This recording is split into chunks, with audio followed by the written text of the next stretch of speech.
মা দুর্গার ছেলে মেয়ে রূপে গুণেই ধন্য, বিদ্যা বুদ্ধি ধন সম্পদ যুদ্ধ থেকেও অনন্য। তবুও সে এক মস্ত ঠাকুর, আমার প্রিয় মা হন। সঙ্গে থাকেন রাজহংস, উনি যে তার বাহন।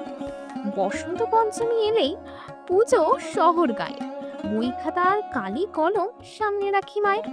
দিন রাত্রির পড়ছি তো বই, কেন যে চাই ভুলে, মনে রাখার মন্ত্রটা মা দাও না বলে খুলে। কুল না খেয়ে স্কুলে যাই, দারুণ মজা করি। ছোট ছোট ভাই বোনেদের হবেই হাতে খড়ি, উপোস করি অঞ্জলি দেই বন্ধুরা সব মিলে। পাড়ায় পাড়ায় ঘুরে বেড়াই বাসন্তী মিছিলে।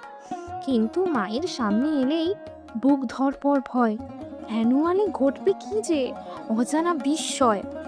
বিদ্যে আমার দাও মা তুমি, বুদ্ধি দিও মাথায়, পাশ করিয়ে দিও মা গো পরীক্ষারই খাতায়। এইটুকুনি প্রার্থনা মা, আমায় করো ধন্য, তুমি বিদ্যা সুন্দরতাই সব মানুষের জন্য।